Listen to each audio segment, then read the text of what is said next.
Ladies and gentlemen, Billy Crystal.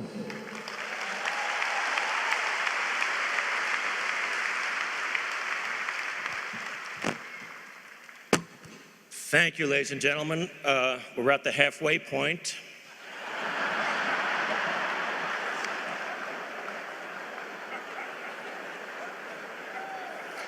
I was clean-shaven when this started.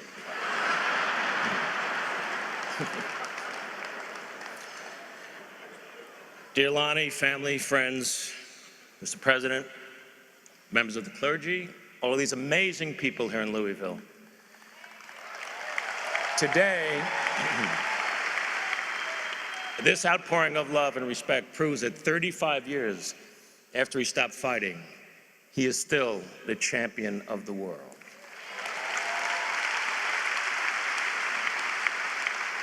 Last week, when we heard the news, time stopped. There was no war, there were no terrorists, no global catastrophes. The world stopped, took a deep breath, and sighed. Since then, my mind has been racing through my relationship with this amazing man, which is now 42 years that I know him. Every moment I can think of is cherished, and while others can tell you of his accomplishments, he wanted me to speak and tell you of some personal moments that we had together. I met him in 1974. I was just getting started as a stand-up comedian and struggling, but I had one good routine. It was a 3-minute conversation between Howard Cosell and Muhammad Ali, where I would imitate both of them. Ali had just defeated George Foreman and regained the heavyweight title. Sport magazine made him the man of the year, and Dick Schaap, a wonderful writer and a great man, was the editor for Sport, and he was going to host this televised dinner honoring Muhammad Ali. So Dick called my agent looking for a comedian who did some sports material. As fate would have it, that comedian was not available, and she wisely said, "It's destiny, man." And she wisely said, "But listen, I got this young kid, and he does this great imitation of Ali and Cosell. It'd be perfect for you." So I don't know why, but Dick said, "Okay, I'll try him. If he stinks, I can cut him out of the show." I couldn't believe it. My first time on television, and it would be with Ali. I arrived at the Plaza Hotel. The event was jammed. I met Mr. Schaap, who would later become a part of my family. And he said, "Well, how should I introduce you? Nobody knows who you are." And I said, "Just say I'm one of Ali's closest and dearest friends." And my thought was, I'll get right to the microphone, go into my Howard Cosell, and I'll be fine. And then I nervously moved into the jammed ballroom, and that's when I saw him for the first time in person. It's very hard to describe how much he meant to me. You had to live in his time. It's great to look at clips, and it's amazing that we have them, but to live in his time, watching his fights, experiencing the genius of his talent was absolutely extraordinary. Every one of his fights was an aura of a Super Bowl. He did things nobody would do. He predicted the round that he would knock somebody out in, and then he would do it. He was funny. He was beautiful. He was the most perfect athlete you ever saw, and those were his own words.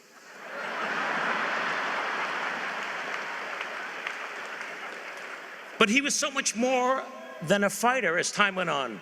With Bobby Kennedy gone, Martin Luther King gone, Malcolm X gone. Who was there to relate to when Vietnam exploded in our face? There were millions of young men my age, eligible for the draft for a war that we didn't believe in, all of us huddled on the conveyor belt that was rapidly feeding the war machine. But it was Ali who stood up for us by standing up for himself. And after he was stripped of the title, and the right to fight anywhere in the world, he gave speeches at colleges and on television that totally reached me. He seemed as comfortable talking to kings and queens as the lost and unrequited. He never lost his sense of humor. Even as he lost everything else, he was always himself, willing to give up everything for what he believed in. And his passionate rhetoric about the life and plight of black people in our country resonated strongly in my house. I grew up in a house that was dedicated to civil rights. My father was a producer of jazz concerts in New York City and was one of the first to integrate bands in the 40s and 50s. Jazz musicians referred to my dad as the Branch Rickey of jazz. My uncle and my family Jewish people produce strange fruit, Billie Holiday's classic song describing the lynching of African Americans in this country. And so I felt him. And now there he was, just a few feet from me. I couldn't stop looking at him, and he seemed to like glow, and he was like in slow motion, his amazing face, smiling and laughing. I was seated a few seats from him on the dais, and in the room were all of these athletes in their individual sports, great ones.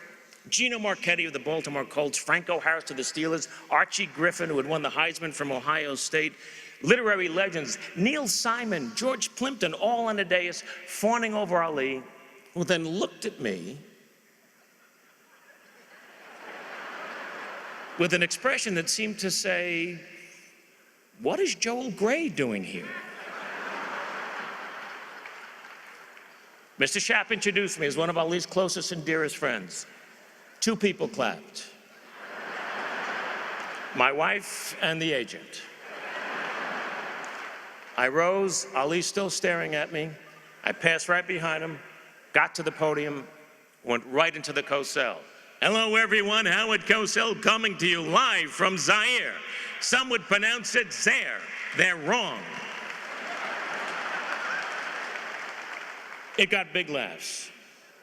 And then I went into the Ali. Everybody's talking about George Foreman. I want to talk about George Foreman. George Foreman was ugly. He's so slow. George was slow. I come out, voop, voop, voop. And then I rope-a-dope George, and I'm still fast at 33 years of age. I'm so fast I can turn up the lights, be in my bed before the room gets dark.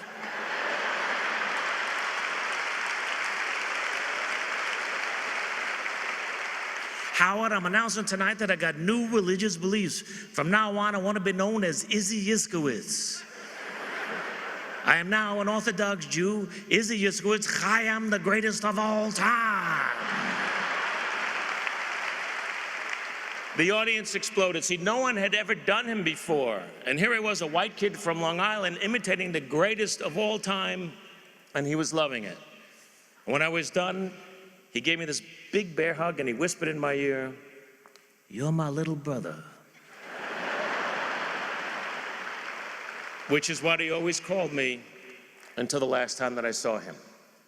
We were always there for each other. If he needed me for something, I was there. He came to anything I asked him to do. Most memorable, he was an honorary chairman for a dinner and a very important event where I was being honored by the Hebrew University in Jerusalem. He did all of this promotion for it. He came to the dinner. He sat with my family for the entire evening. He took photographs with everybody. The most famous Muslim man in the world honoring his Jewish friend. And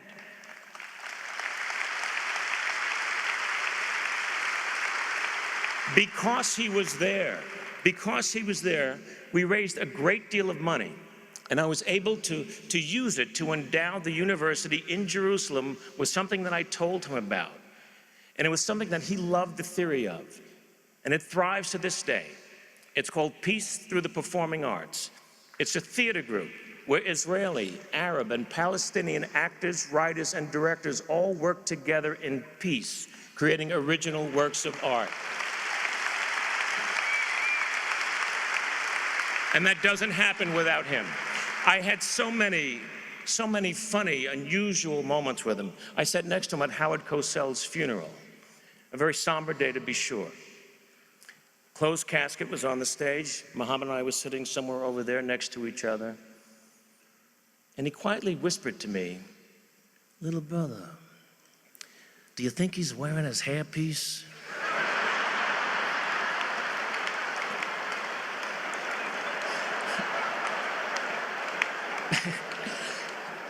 So I said, I don't think so. Well, then how will God recognize him?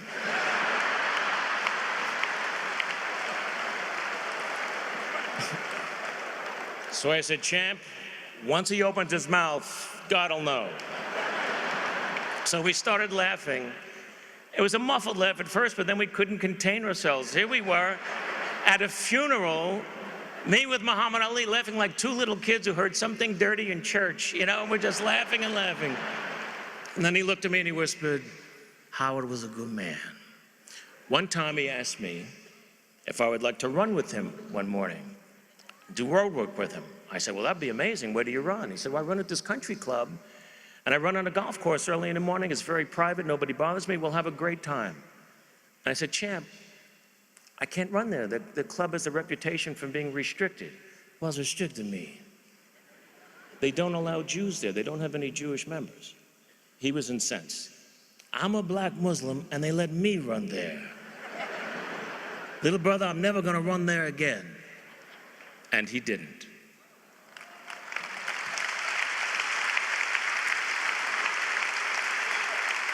My favorite memory perhaps was 1979. He had just retired, and there was a retirement party at the Forum, Los Angeles, for Muhammad and 20,000 of his closest friends in Los Angeles. I performed a piece that I had created. The imitation had grown into a life story. It's called 15 Rounds. And I play him from the age of 18 until he's 36, ready for the rematch with Leon Spinks. I posted it on the internet last week, footage that nobody had ever seen before of me portraying Ali, doing his life for him all those years ago in 1979. There were 20,000 people there, but I was doing it only for him. It's one of my favorite performances that I've ever done in my life. I sort of got lost in him. I didn't even know where I was at the end of the performance. And suddenly I'm backstage with another heavyweight champion, Richard Pryor. And Pryor is holding on to me, crying. And then I see Ali coming. And he's got a full head of steam, and he's looking only at me, and he nudged Mr. Pryor aside, and he whispered in my ear with a big bear hug, little brother, you made my life better than it was. But didn't he make all of our lives a little bit better than they were?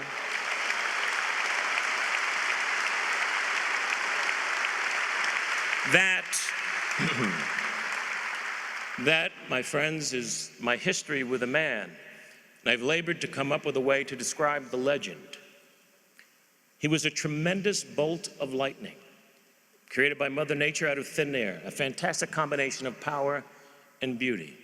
We've seen still photographs of lightning bolts at the moment of impact, ferocious in its strength, magnificent in its elegance. And at the moment of impact, it lights up everything around it, so you can see everything clearly. Muhammad Ali struck us in the middle of America's darkest night, in the heart of its most threatening gathering storm. His power toppled the mightiest of foes, and his intense light shined on America.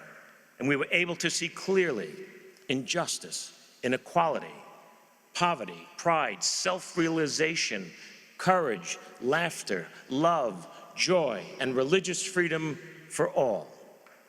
Ali forced us to take a look at ourselves. This brash young man who thrilled us, angered us, confused, and challenged us, ultimately became a silent messenger of peace, who taught us that life is best when you build bridges between people, not walls.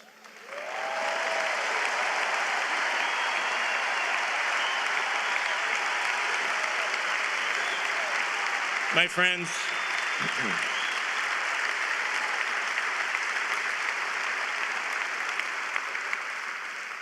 friends, only once in 1,000 years or so do we get to hear a Mozart or see a Picasso, read a Shakespeare. Ali was one of them, and yet, at his heart, he was still a kid from Louisville who ran with the gods and walked with the crippled and smiled at the foolishness of it all.